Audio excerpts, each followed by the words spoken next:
Under center. Sneaking. No, I don't know. he did not make that. I do not know. Let's see where they spot it. He did not make that. That's the Tennessee Titans defense stepping up to make a play on 4th and inches to seal the game. Jeffery Simmons is a beast. Let's make sure we put some respect on his name. Fade the intro.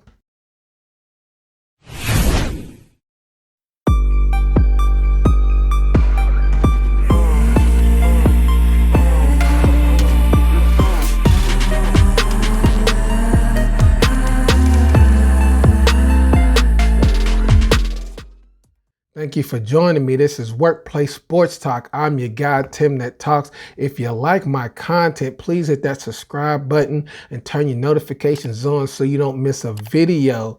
Thank you for helping me reach 200 subscribers by the end of this month. I appreciate it. First, let's start with some observations from the Bills and the Titans game on a Monday night.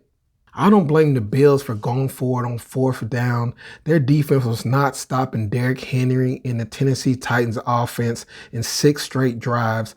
And if you got a chance to win the game, that's what you do. You play to win the game. It just so happened the Tennessee Titans defense stepped up and made a play when they needed it. So it was good that the Titans defense has that ability. We're going to need it.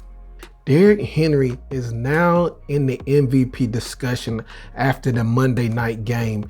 It is proven he is looking unstoppable right now. And it's every week it seems like he is breaking some kind of record. I don't know what else a running back needs to do, but to me, Derrick Henry is in that discussion for MVP. He has got to be top 3. In my opinion, I would say Murray is number 1. Derrick Henry is number 2, and Allen is number 3. Harold Landry is playing at a Pro Bowl level right now. He is tied for 3rd with 6.5 sacks. They got him standing up more, and it's shown to be very effective in our defensive scheme. So Harold Landry is playing in the contract year, and I can just hear the money going into his pocket right now. Harold Landry is gonna get paid. All right, let's go over some of the stars in Monday night's game. First, let's start off with Derrick Henry, the Russian leader with 783 yards and 10 touchdowns. Derrick Henry is looking unstoppable. In that Monday night game, he had 20 carries for 143 yards and 3 touchdowns. He had 2 receptions for 13 yards. His 70-yarder was so greatly blocked. Once Derrick Henry got to the 2nd level, A.J. Brown just demolished his man. All Derrick Henry had to do was run the fastest he's ever ran at 21 miles per hour on that touchdown. This is ungodly. We have not seen a player like this ever. He is big and he is fast. I'm so happy that I'm alive to see Derrick Henry run, and I'm fortunate that he is on my team, the Tennessee Titans. Derrick Henry has got to be the best running back in this era. The reason why I say that is because all the stats that they are comparing to him are Hall of Famer and older generation of backs. He's being compared to Jim Brown and Eric Dickerson. That's all old era football. So as it stands right now, Derrick Henry is the best running back in this era, and his legacy is continuing to grow, and it's just going to get better. Another star is Harold Landry. This is a contract year for him, and he is playing lights out in this new scheme. I like what the Titans are doing by allowing Landry to stand up where he can play coverage, and if it calls for him to get on the line, he's standing up so that way he has a good head start. And at some points, they're also stunting him around other defensive players. Landry is just getting after everybody. Every time you need to play, you see number 58 getting that sack and harassing the quarterback. Harold Landry is a bona fide star. Another star was A.J. Brown. He was questionable leading up into the game, but it looks like his illness didn't prevent him from playing, and he played very well. The old A.J. Brown showed up. He had 7 catches for 91 yards for a 13-yard average. Now that is what we need, a playmaker. And guess what? A playmaker showed up, and his name was A.J. Brown. It was good to see A.J. Brown was so fast off the line of scrimmage. His releases and at the top of his route, he was open all day long. And I like what the offensive coordinator did. When they saw where the game was going, all he did was allow his stars to be stars. You give Derrick Henry the rock and just let him run, and you throw the ball to A.J. Brown and give him a chance to catch it and make a play. Once the Titans did that, they were unstoppable. The offense that we thought was going to show up at the beginning of the year is now here. Jeffery Simmons just introduced himself to the world. He had a very good clutch sack in the 4th quarter and had a game-winning tackle for a loss on Allen on 4th and inches. So he and Landry are a very good complement to each other. Landry gets the guy moving on the outside, and Simmons comes in as the quarterback is trying to step up, and he gets that sack. He's almost unblockable. And when it comes to the pass plays, Landry, Autry, and Simmons are getting after the quarterback on a consistent basis. Another star is Kevin Byard, who almost had another pick 6 this week. He had a very good interception. He was playing zone again. He is reading the quarterback's eyes very well. He now looks like one of the best safeties again in the NFL, and it's good to see because we're going to need him after today's game because we got so many injuries in the secondary. We need our stars and our clutch players to step up every week now, and Byard is one of those guys. Danico Autry is now officially the best free agent acquisition this offseason, especially since they moved him to outside linebacker. The pressure that he is getting on the quarterbacks is phenomenal to see.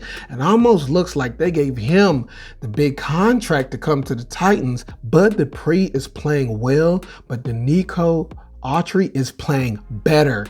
He's a very good compliment to Harold Landry on the outside, and I like that his versatility gives him that opportunity to play on the outside because he is getting after quarterbacks. He's getting better every week in his defensive scheme as well. So Danico Autry is a good pickup for Tennessee Titans and a good acquisition for Robinson. Some notable mentions in Monday night's game against the Bills.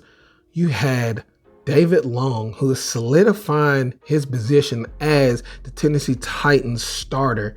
He is playing lights out right now. He is all over the field, making tackles and tackles for loss. So David Long, again, is a player that sees ball and he gets ball. He is hitting hard and he is hitting on a consistent basis. He is another player that is getting better every game.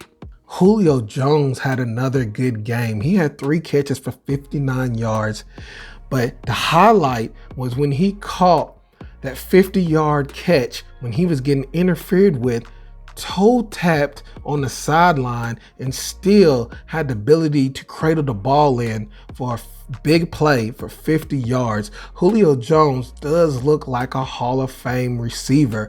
All he's got to be is be more consistent going down the stretch, and we're going to be a scary team in the AFC. Westbrook-Ikhine has solidified himself as the 3rd receiver in this Titans offense. He made 3 really clutch catches, and I like that he stepped up his play when you had starters Julio Jones and A.J. Brown in. And Westbrook-Ikhine is an undrafted guy, 2nd-year player, and I like what I'm seeing from him. He's a very good compliment to the receivers that we have. Amari Hooker made his way into this game after coming off of IR. He is the Tennessee Titans unsung hero. When he gets into the lineup, him and Byard are 2 of the best safeties in the league, and it was evident. Hooker allows Byard to play more free because he can count on Hooker to be where he needs to be. And Hooker can make good plays, as he made that tackle on 3rd down that set up the 4th and inches. That was a very good tackle because Josh Allen has like 20 pounds on him, but Hooker put his head in there and made the play that needed to be made. Molden is now the best player to be drafted this season. He is going to be a starter for the Titans for years to come. He also has ability to make plays. He was very consistent last night as a rookie, but I like to see that every game he's going to get better. He's going to learn from his failures and he's going to learn from his successes. So he will be a guy that we talk about. He kind of reminds me of a better Cortland Finnegan. It was sad to see Lewan got injured last night with a possible concussion or a neck injury or both. He got carted off. He had his thumbs up, so he is okay. And the news out that he doesn't have any season-ending injuries. The only thing is before Lewan got hurt, he was playing very poor in the pass protection. He is always on the ground. He is not playing up to his ability right now. Caleb Farley had an unforeseen injury. He is done for the year with an ACL tear, and that is not good to see. He has now got the label of a 1st-round bust for the Tennessee Titans due to his injury history. When I was researching this guy, he has had so many injuries since high school, college, and now in the NFL. This guy can't stay healthy and he can't stay on the field. So it's very concerning. I'm going to go ahead and label him a bust because before he got injured, he wasn't playing well. Okay. He was playing too far off and he just wasn't making any plays. So this is now another 1st-round failure for John Robinson. If I was John Robinson, I would just trade my 1st-round picks, get more 2nd, 3rd, 4th-round picks because he is having more success with those later-round picks than he is with his 1st-round picks. And I'd rather have more starters and studs on my team than 1st-round busts like we have right now or had. In closing, we might need help in the secondary. But if the DBs can continue to play good zone and keep teams from scoring 6 points, we will have a chance. Our defensive line is making the plays when they need to make. And as long as they keep harassing the quarterback, making him move off the spot and want to make erratic throws that gives our chance for our safeties to make a play on the ball, then the Titans are going to be okay. Because as right now, we are continuing to make teams only score field goals. When it comes to the Chiefs, it's almost the same game plan as we had against the Buffalo Bills. You get Patrick Mahomes on the run and make him throw across his body, make him make off-schedule throws, erratic, and make sure a defensive lineman is in his face while he's doing it to give our ball hawkers, Molden, Byard, Hooker, a chance to make a play on that ball, then we're going to be okay. This is not the Chiefs of old. They are susceptible to being shut down, as evident this year. Only key to victory for the Tennessee Titans is give the ball to a future Hall of Famer named Derrick Henry and let him do the damn thing. Thank you for listening to my content. If you're here right now, please hit the subscribe button. Help me get to my goal of 200 subscribers by the end of October. I appreciate it. Thank you again for allowing me to be a voice in the Titans Nation. See you next time. Tighten up.